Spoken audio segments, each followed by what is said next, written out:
Bonjour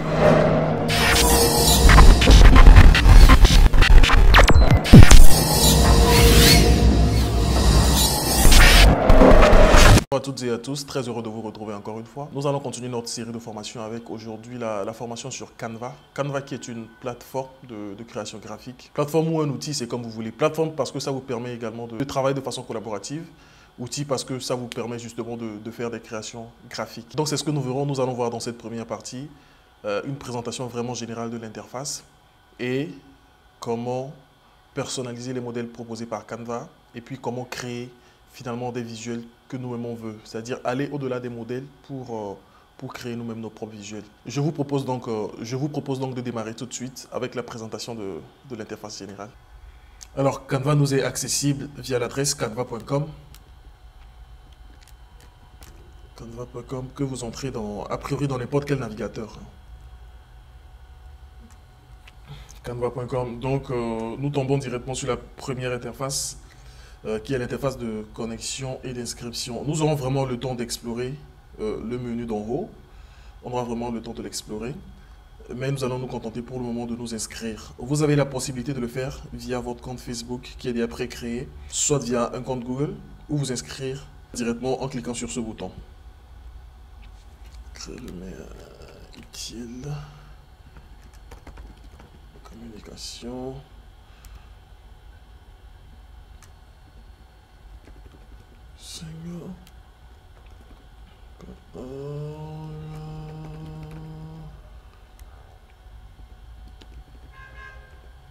Démarrer gratuitement. Vous cliquez sur démarrer gratuitement. Ne pas enregistrer, ne prenez pas l'habitude d'enregistrer vos identifiants et mots de passe sur Internet. Alors nous sommes quoi? Nous sommes professeurs, nous sommes étudiants. Nous sommes étudiants.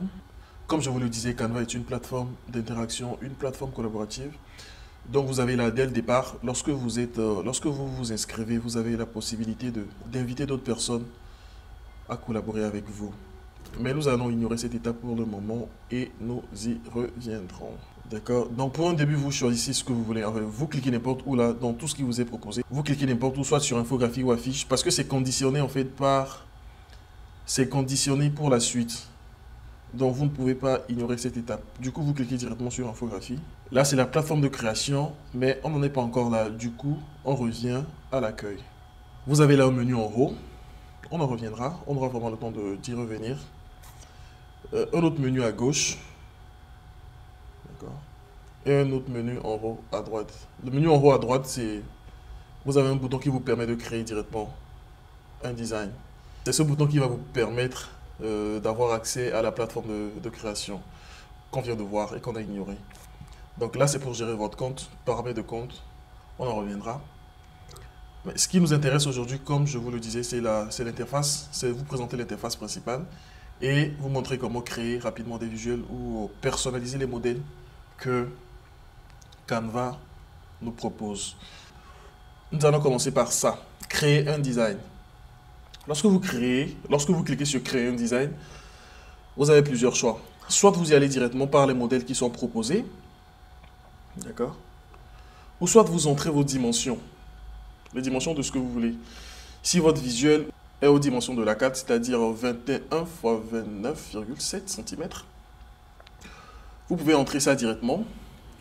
On met là 21 x 29,7, mais en centimètres.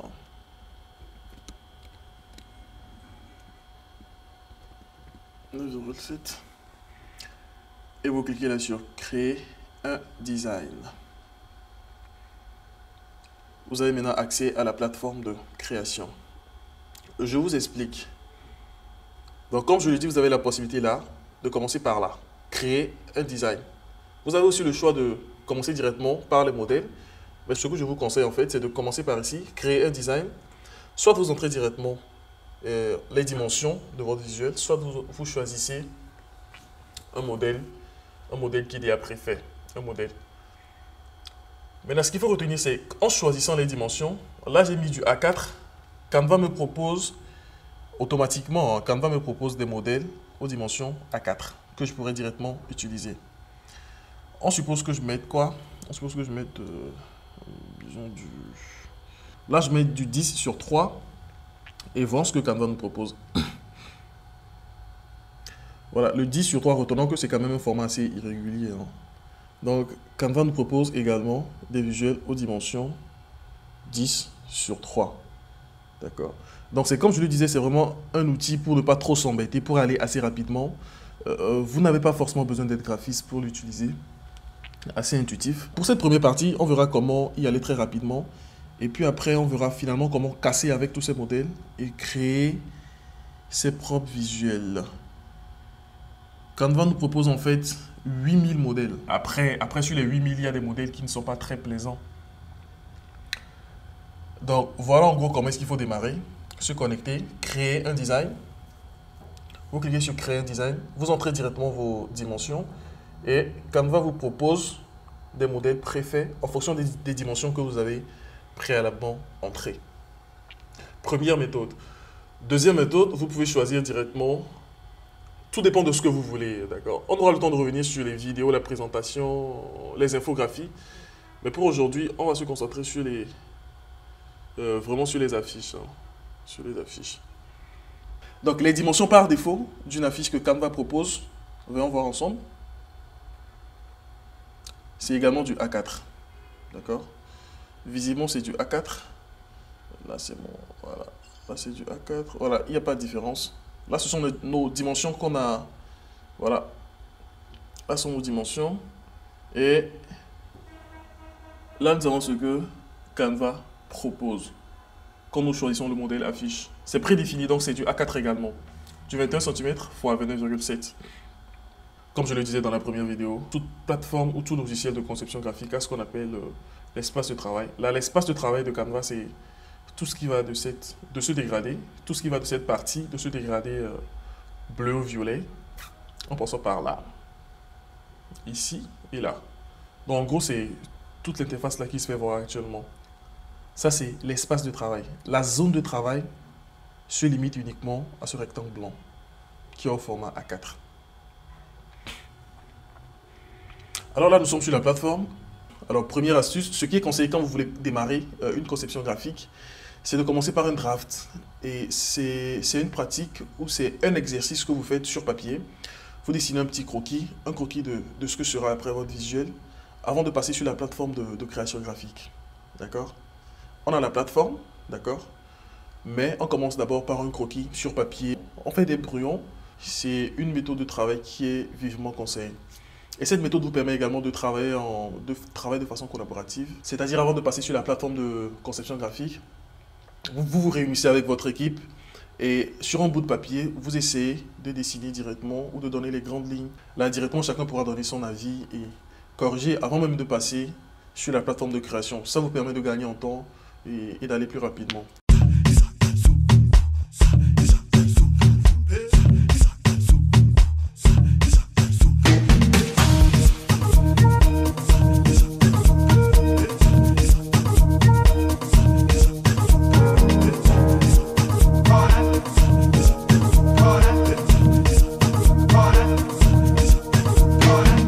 Maintenant, une fois cela terminé, on pourra directement passer sur la plateforme et appliquer ce qu'on aura retenu comme croquis. De nouveau sur notre plateforme, nous allons essayer de représenter le croquis et de le rendre plus attrayant. Donc, comme le montre notre croquis, nous avons là un petit carré. Vous avez là ce menu qui vous permet de choisir plein d'éléments. Pour ajouter du texte, là c'est la zone de travail. D'accord? Tout ce que vous ferez ici ou tous vos choix dans ces menus s'appliqueront à la zone de travail, uniquement à la zone de travail. Cet espace, en fait, c'est uniquement pour les modèles et pour vous afficher ce que vous aurez choisi dans le menu. Là, nous sommes à la section modèle. On propose des modèles. Section photo. D'accord, nous avons des photos. On reviendra dessus. Section éléments, nous avons des éléments. Section test, nous avons des propositions de texte. Bon, au lieu de perdre du temps, dans la recherche de modèles qui se rapprocheraient de votre croquis, vous pouvez y aller directement. D'accord? Donc, notre croquis nous dit qu'on a d'abord un carré. Le carré, c'est un élément. Vous le voyez là, nous avons des figurines. Donc, nous cliquons sur éléments. Dans éléments, vous avez plusieurs éléments. Vous avez plusieurs éléments. Vous avez ce qu'on appelle des grilles, et ce qu'on appelle des formes, ce qu'on appelle des cadres et tout. Alors, la différence entre une grille et une forme, c'est la grille ça vous permet de mettre directement des images, d'incruster directement des images dans ces cadres. C'est pareil que les cadres, mais les formes, ce sont vraiment des formes. C'est-à-dire que quand je clique sur ce carré, voilà, j'aurai un carré là. Je vais faire directement. Quand je clique sur la grille, j'aurai une grille. Mais la différence, c'est que cette grille, je peux mettre une image à l'intérieur. C'est un peu comme un cadre, finalement.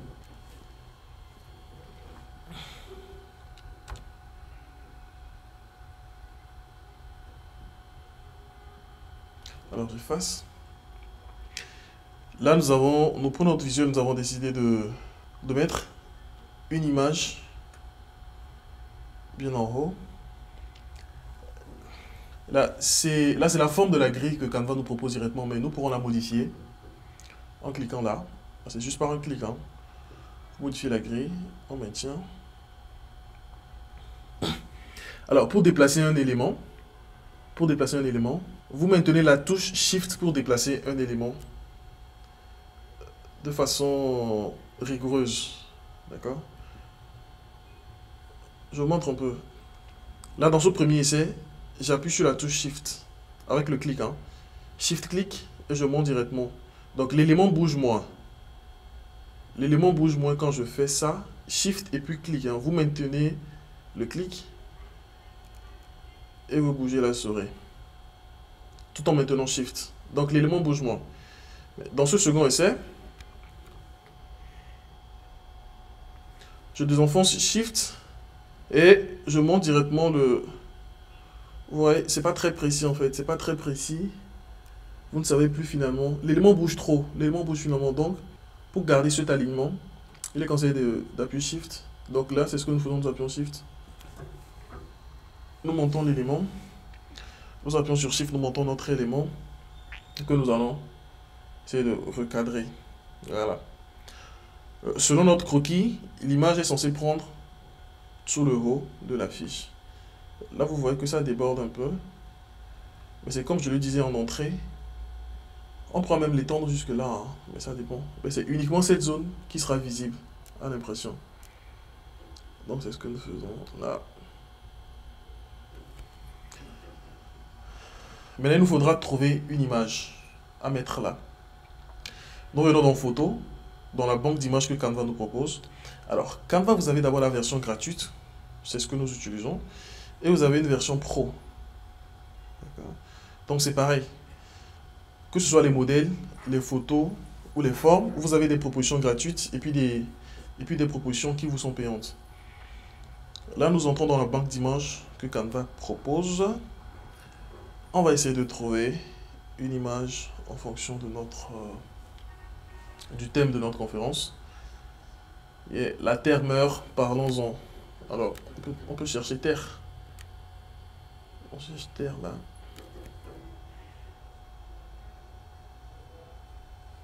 On tape Terre.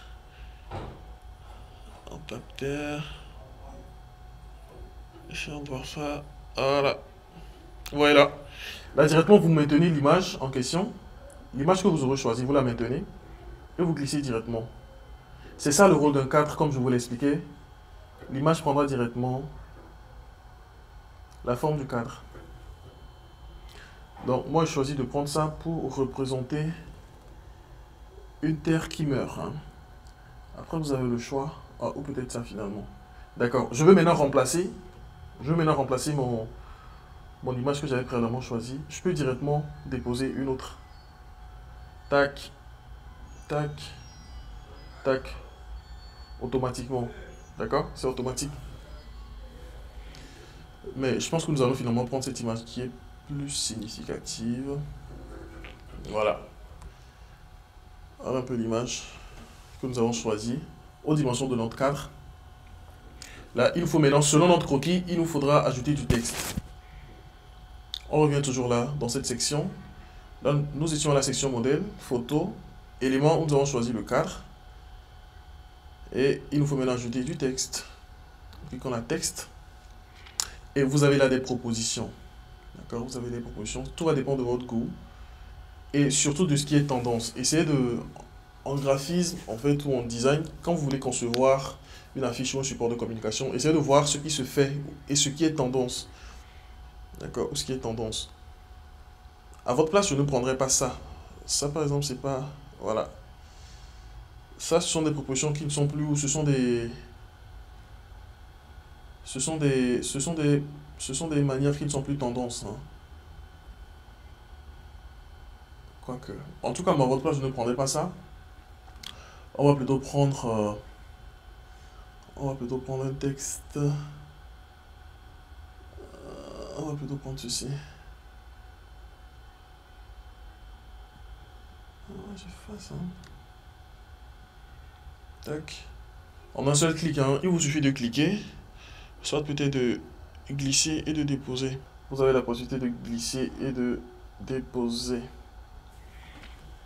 Donc voilà. Là, ce que nous remarquons en fait, c'est il s'agit ici d'un bloc.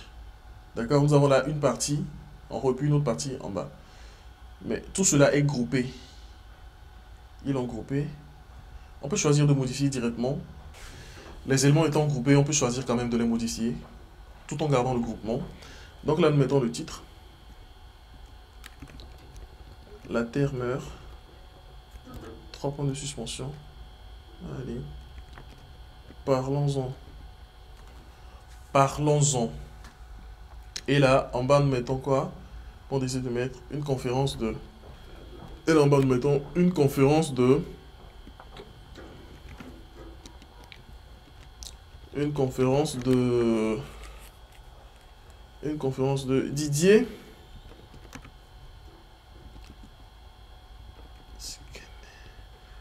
Mawasi Kende Ibinawe Gatien. Alors le conférencier il a quand même un nom, hein. Ça c'est un nom. Gatien et puis finalement mais Elang. On va mettre Elang. Donc voilà le nom du conférencier. Une conférence de Didier. Tac. Alors là, comme vous le remarquez, en fait, c'est... Notre visuel commence par prendre forme. Mais on ne va pas... On va essayer de dissocier le nom du conférencier à l'écriture une conférence. Donc là, pour ce faire, nous sommes obligés maintenant de dégrouper finalement là, tout le groupement. Vous cliquez d'abord sur l'élément groupé. Clic droit, dissocier. D'accord?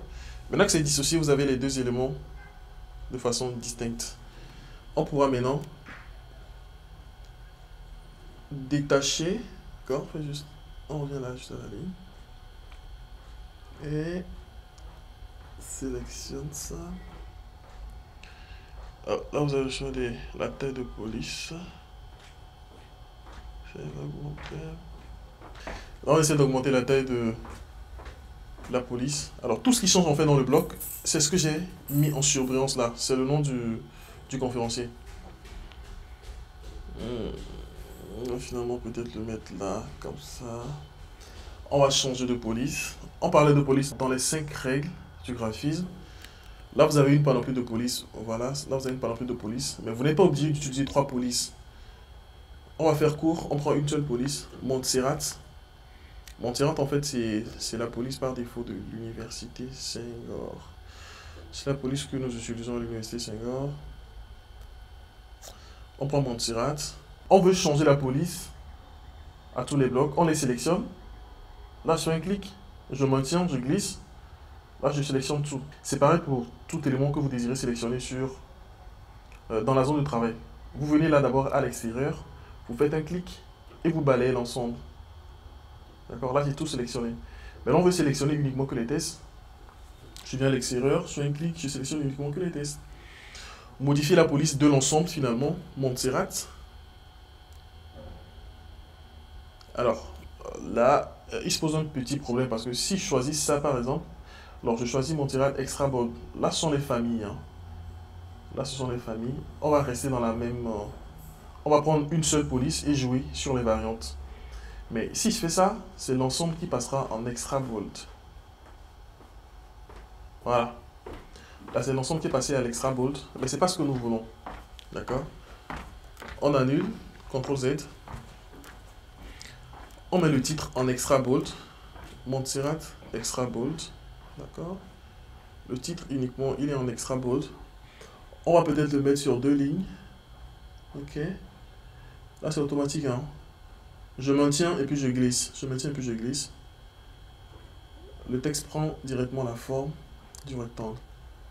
On va donc essayer de rapprocher ça. De rapprocher ceci. Et mettre le nom du conférencier. On met d'abord une conférence 2.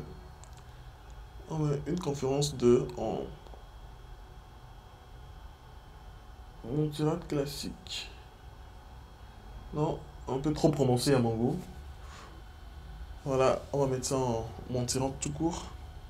On va jouer également sur le prénom et le nom. Donc ce qu'on pourra faire, c'est de séparer le nom de l'intervenant et une conférence 2. Donc ce que nous allons faire, nous allons d'abord dupliquer le bloc en appuyant sur Option, Option sur Mac et puis Alt sur Windows. Donc nous appuyons d'abord sur Option et puis clic. Alors ça me sort autre chose. Clic d'abord, Option et tac. On maintient le clic qu'on bouge. Là nous avons dupliqué le bloc. Mais veillez toujours en dupliquant de maintenir la touche Shift. Ah, oups. Maintenir la touche Shift, ça vous permet de garder les alignements. D'accord. On duplique le bloc.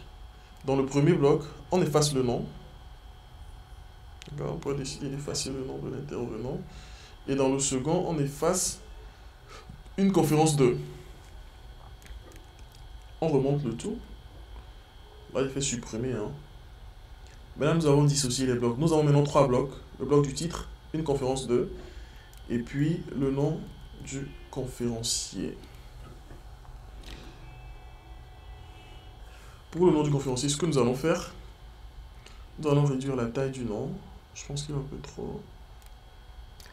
Alors, on va mettre le nom lui-même. Finalement, pour différencier le nom de l'ensemble des prénoms, parce que là, ainsi, présenté ainsi, on ne sait pas trop. Donc, ce qu'on fera, c'est de différencier les... On mettra ça en extra bold. Ah, là, c'est tout qui part. Bonjour Thierry. Ah, ça marche, ouais? Ça te dérange pas? Non, ça va. Non, je pourrais revoir tout ça au montage après. Ouais, je fais le cours, je calme. Non, tu fais tout en direct, tu enregistres J'enregistre. et en même temps tu parles? Et en même temps, moi, ouais. Après, je vais me mettre là en petit, là. Puis, Ouais. il y a de la vidéo qui peut faire des Et la graphiques. version basique, j'ai l'impression qu'elle restreint ses capacités, la version gratuite. Non, c'est avec la version. On avait pris, Non, mais avec ça, ça va. Hein. Il pourra même monter des documents et faire de. Même interagir avec Drive et tout, quoi. Parce que moi, ce que j'avais fait. La terre meurt. Là, nous allons dupliquer. Et nous allons également créer. Dupliquer également le nom. Pour détacher le nom du prénom, en fait. On duplique là, on fait ça. Alors, soit pour dupliquer, je pense que vous pouvez également faire du. Commencer. Voilà. CTRL-C, CTRL-V hein, pour dupliquer également. Soit Alt, Shift, clic pour dupliquer, soit Commande-C, Commande-V pour copier-coller finalement. Donc dans le second bloc, nous effaçons le prénom, les prénoms kilométriques. Nous les effaçons. Et dans le premier, nous effaçons le nom. D'accord. Une conférence de Didier. Tout ça pourrait tenir sur une seule ligne. Hein. Donc là, c'est automatique. Hein. On fait tenir ça sur une seule ligne. Quand c'est de rapprocher. Oh, super. Ok. Quand c'est de rapprocher, vous pouvez décider également de bouger les blocs avec les touches directionnelles de votre clavier. Hein. Donc, quand c'est de faire ça et augmenter un peu la taille du nom finalement. Après, c'est le nom. Hein. C'est quand même le nom, il faut le respecter. Hein. Bref. 19 et le mettre en gras. D'accord. Remonter un peu le nom. Et alors là, c'est comme je vous le disais en fait, on aimerait sélectionner ces deux blocs ensemble. On est là, à l'extérieur de la zone de travail, et clic, tac. On sélectionne les deux. Tac, tac. On veut ajouter à la sélection une conférence de tac, tac. Et même finalement l'image d'en haut. Là, on a sélectionné tout. Et là, pour le corner, moi, je vais sélectionner les deux. Et avec les touches directionnelles, essayez de monter. Alors, toujours, une autre fonction de Shift. Shift vous permet de faire de grands sauts. De faire des choses en grand. D'accord? Donc là, en maintenant sur Shift et en appuyant sur les touches directionnelles, je fais de grands sauts. Mais quand j'enlève, mais quand je n'appuie pas sur Shift, vous voyez, c'est assez, là c'est assez précis en fait. Sans Shift, c'est vraiment la précision. Avec Shift, c'est vraiment de grands sauts. Et puis, quand je vois en fait que je me rapproche de l'autre bloc, je peux commencer par opter pour la précision. Là, je pense que c'est bon. Alors, le petit bémol avec Canva, c'est que vous n'avez pas... Parce qu'on a parlé de grille dans les 5 règles. Là, il va falloir vraiment que vous jouiez... à l'œil. Hein. À l'œil. Parce que vous n'avez pas ici de grille. En fait, il n'y a pas vraiment de grille. De règles, c'est-à-dire l'outil règle pour définir des grilles. Ok? Donc, mais je vais vous montrer comment y pallier via une petite astuce. Pour le moment, on peut y aller comme ça. Je pense que là, c'est bon. Alors, notre croquis nous dit en fait qu'on a un second bloc d'image en bas à droite. Qu'est-ce qu'on fait? On va dans éléments. On prend toujours grille là. On choisit grille. Et on essaie de rendre la grille carrée. Les dimensions nous sont... Voilà. Là, on a un carré parfait. Lorsque vous avez un carré parfait, qu'il soit petit, c'est-à-dire à peu près, comme ça, voilà, là il est petit. L'essentiel c'est que vous ayez d'abord un carré parfait, quelle que soit sa taille.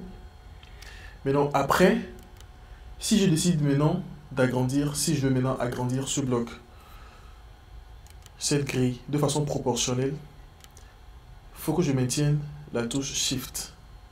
Je maintiens Shift, je viens là dans le coin et j'agrandis. Là, j'ai un carré parfait. Je peux l'agrandir comme je veux. D'accord? Donc là, j'ai un carré parfait. Tac. Mais on suppose que je n'appuie pas sur Shift et que je vais agrandir le bloc. Vous voyez là, je peux déformer le bloc. Je peux déformer le bloc. Or, ce que le croquis propose, ou ce que le croquis indique en fait, c'est que j'ai un carré parfait. Je fais là, je déforme, mais quand j'appuie sur Shift, je retrouve le carré initial. Parce que j'avais déjà constitué mon carré. Très important, hein. On reprend. Essayons de reprendre. Je vais faire une grille carrée, un carré parfait. Je clique d'abord sur grille. Le format par défaut, c'est du A4. Mais je réduis quand même de... J'essaie de constituer le carré parfait avec les dimensions que Canva me propose. Là, je ne suis pas encore bon. Non. Voilà, là, je suis bon, j'ai un carré parfait. Donc là, j'ai constitué mon carré. Là, j'ai mon carré parfait. Maintenant, je veux agrandir le carré, j'appuie sur Shift. J'appuie sur Shift pour l'agrandir proportionnellement. Je veux agrandir l'ensemble du carré, j'appuie sur Shift et je fais ça. Comme ça, je suis sûr de ne pas déformer le carré parce que c'est ce que le croquis propose, c'est ce que j'ai décidé avec l'équipe, qu'on va faire un carré parfait. Là, j'ai mon carré parfait. Mais lorsque vous n'appuyez pas sur Shift et que vous y allez directement, ouais, donc vous n'êtes pas sûr en fait de l'agrandir proportionnellement. Vous n'êtes pas très sûr de l'agrandir proportionnellement. Finalement, je n'ai plus un carré. Vous voyez là, finalement, je n'ai plus un carré. Donc, toujours maintenir Shift avant d'agrandir quelque élément que ce soit. Prenez déjà cette habitude-là et cette habitude et vous vous en sortirez plutôt bien. Alors, vu que la forme de base, je reviens, vu que j'avais déjà réussi à créer mon carré parfait, maintenant, là j'agrandis, mais j'oublie d'appuyer sur Shift en fait. Je me dis, ah, je ne vais plus revenir et rechercher un carré parfait. Je l'avais déjà constitué, j'appuie une seule fois sur Shift, tac, voilà, et je retrouve la forme initiale, qui était le carré que j'ai constitué. Là, Shift, je retrouve mon carré, je l'agrandis, mais quand j'enlève Shift, voilà, tac, je déforme en fait. Mais ce que le croquis nous dit, c'est qu'il nous faut un carré parfait. Alors, on crée notre carré. On crée notre carré. On va remettre la même image. On revient là. On revient dans photo. Je remets,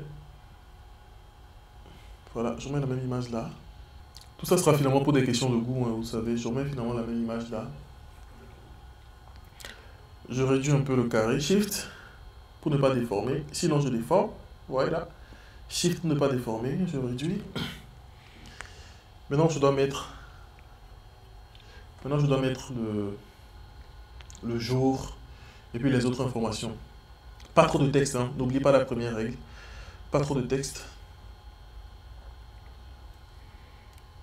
Donc, là, je duplique. D'accord. Là, j'ai dupliqué les deux blocs. Qu'est-ce que j'ai fait? J'ai sélectionné d'abord les deux blocs. Alors, je vous remontre. Oups. Tac. Pardon. Alors, je vous remontre. Je sélectionne les deux blocs. Sur les deux blocs. Alt et clic. Et puis je glisse. Avec Shift, je suis sûr de garder les... Là, j'appuie Shift. Je suis sûr en fait que Canva me duplique proportionnellement le bloc que j'ai sélectionné. D'accord? Je le mets là. Et puis là, directement, je mets l'heure. Le jour et puis l'heure.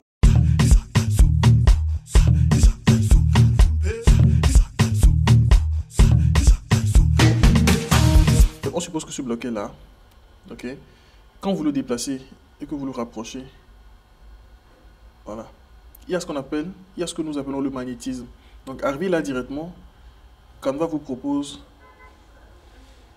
voilà, une règle fictive là, qui vous aligne ça automatiquement à gauche, avec l'ensemble des autres blocs.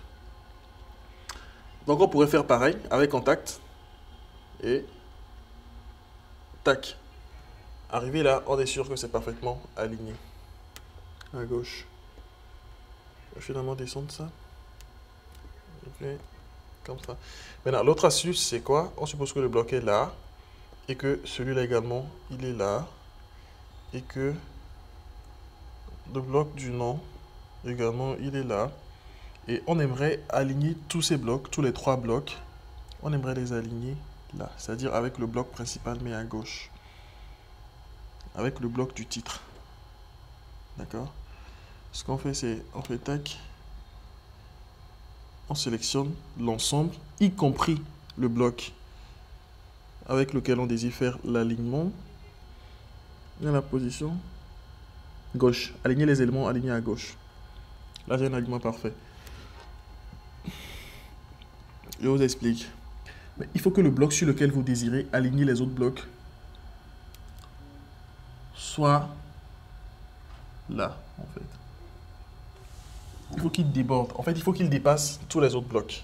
Sinon, ça ne marchera pas. On suppose que c'est là. D'accord. Là, si je sélectionne l'ensemble et que je procède de la même manière, tous les blocs ne vont pas s'aligner sur le titre, mais sur une conférence. D'accord? Finalement, ce qu'on retient, c'est que les blocs s'alignent en fonction du bloc qui dépasse. Donc là, si je procède de la même manière, voilà, on aura un alignement sur conférence. Donc, tac, tac. Là, c'est commande, hein. Commande Z. Voilà, tac, on aligne. Donc là, c'est en fonction de ça. Si c'est contact qui est là, que je sélectionne l'ensemble des blocs, position, aligné à gauche.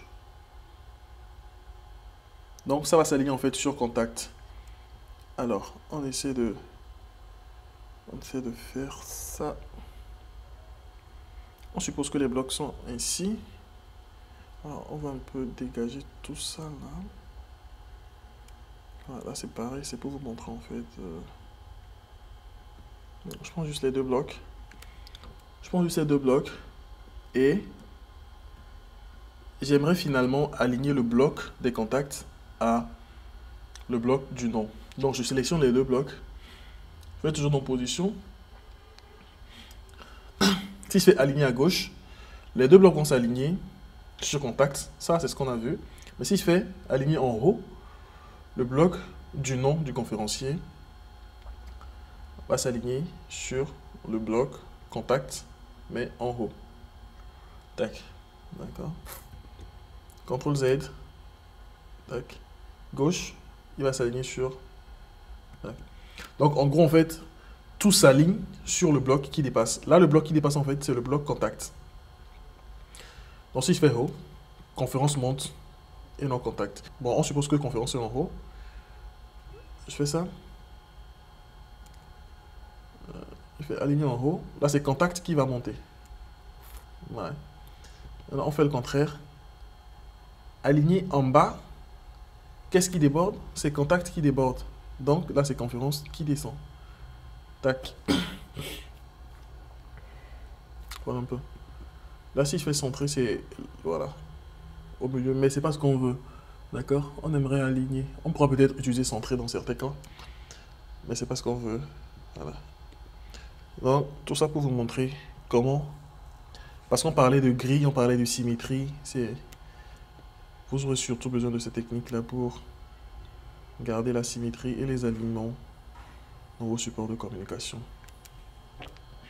Mais par défaut, Canva propose le magnétisme, il est tout le temps activé. Hein.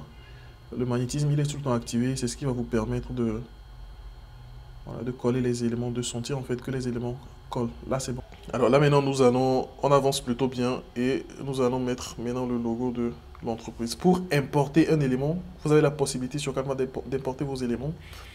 Donc, vous venez dans télécharger, téléchargement. Là, j'ai rien pour le moment. J'ai rien pour le moment, donc je vais directement là, je clique sur télécharger une image. Donc là, vous allez sur votre bureau, vous essayez de prendre un logo. Alors, on fait un premier test, on prend ce logo, on prend la version noire, la version minimaliste du logo de l'université. On attend que ça charge. Comme nous l'avons vu, en fait, pour mettre une image ou un élément, pour mettre un élément dans la zone de travail, par un clic, vous pouvez le faire. Soit vous faites un glisser-déposer. Mais là, attention, parce que, voilà, là, je vous rappelle en fait qu'ici, nous avons une grille. Donc, si vous faites ça, le logo prendra la place de l'image. C'est pas ce qu'on veut. Donc, dans ce cas précis, on ne pourra pas faire un glisser-déposer. Juste via un clic. J'ai le logo et puis Shift pour le monter. Shift, touche directionnelle pour le monter. D'accord? Alors, qu'est-ce qu'on remarque? On remarque en fait que cette version du logo ne passe pas. Donc, ce que nous allons faire, nous allons changer. Donc, c'est tout cela, il faut prendre en compte en fait. Voir vraiment les couleurs qui marient et essayer de prendre tout cela en compte. On peut l'effacer. On ira chercher une autre version, une version en blanc. Version en blanc, crunch. Non. Alors, je change les pas. Ok. Nous l'avons là, il est là. On le télécharge. Voilà, nous faisons notre Shift pour monter. Et voilà, là nous voyons en fait que le logo se dégage parfaitement de l'arrière-plan. Se démarque de l'arrière-plan. Nous pouvons réduire. Alt. Là je vous montre en fait Alt, Shift. Non, pas Alt, Shift. Alt uniquement. Là c'est Alt pour agrandir de façon proportionnelle. Donc, si nous mettons le logo ici, ça fait quand même assez grand. On ne sait plus si c'est le titre de la conférence ou c'est le logo de l'entreprise qui l'organise. Donc, réduire quand même le logo. Voilà.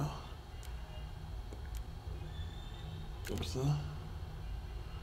On pourra le garder ainsi. Il ne faudrait pas que le logo prenne le dessus sur le titre de la conférence. Sur le titre de la conférence, parce qu'on remarquerait le logo avant le titre de la conférence. Or, ce qui intéresse les gens, en fait, c'est le titre de la conférence pour voir s'ils pourraient y participer ou pas. Donc, le logo, il faut le rendre un peu plus discret. Comme cela, en fait. En haut. Alors, quand vous êtes seul organisateur, il est conseillé de mettre le logo au centre. D'accord? On ne va pas l'excentrer, on ne va pas le mettre... on ne va pas le mettre là. On ne va pas le mettre à gauche. On pourrait le mettre peut-être à gauche si on a d'autres partenaires. Donc du coup, on met le logo de l'organisateur à gauche et le ou les logos des partenaires à droite.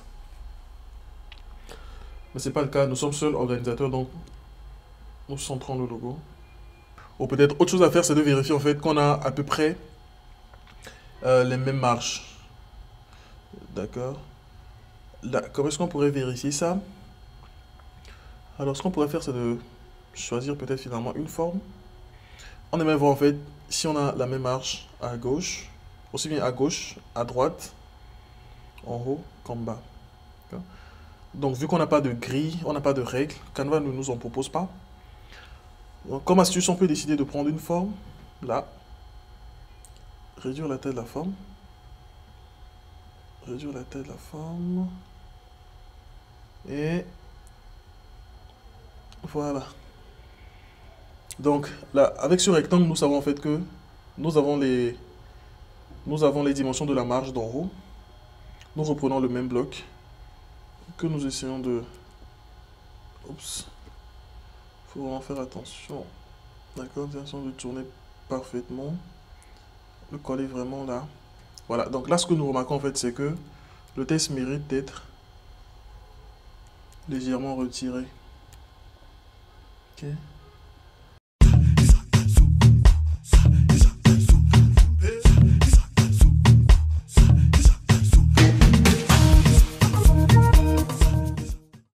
Alors, comment retrouver exactement, bon, pas exactement, mais une couleur qui se rapproche de ça? Nous ne l'avons pas ici dans la palette de couleurs que Canva nous propose. D'accord? Mais pour la colorimétrie, nous avons ce qu'on appelle des codes couleurs. Je vous montre tout de suite. Adobe Color. L'outil sur Adobe Color.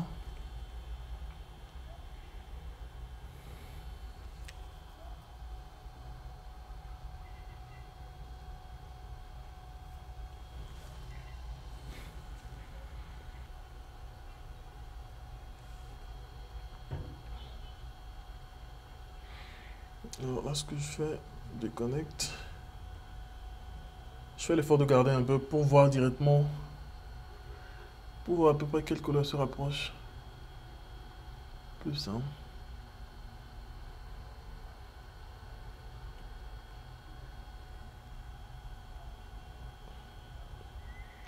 D'accord, alors je pense que c'est celle-là.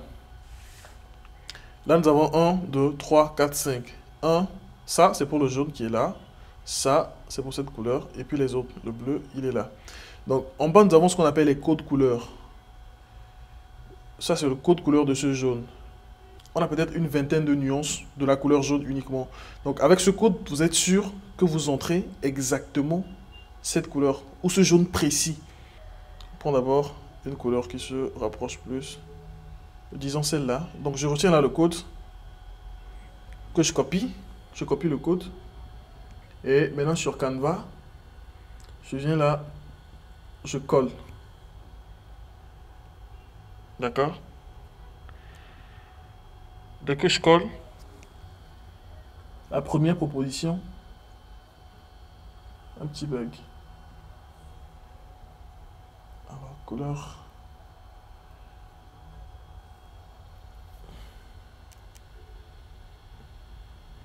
Donc voilà un peu la première proposition. Donc nous retrouvons là notre couleur. Nous retrouvons là exactement notre couleur choisie.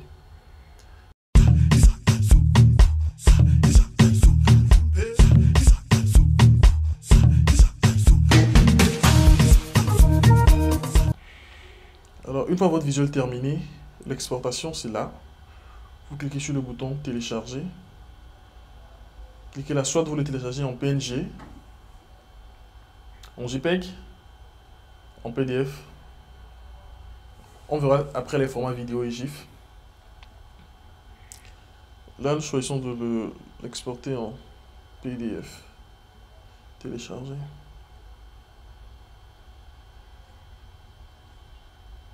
Choisissez ça, ouais, on enregistre.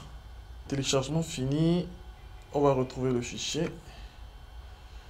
Voilà notre affiche que nous venons de créer. Donc, la deuxième option, c'est que vous preniez directement un modèle. Un modèle. Ok, on essaie de prendre ce modèle-là. Rapidement, je mets là...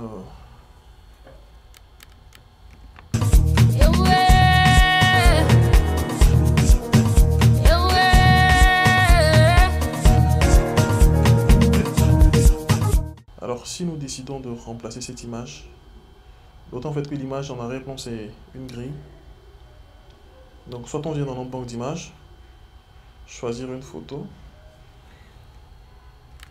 on inter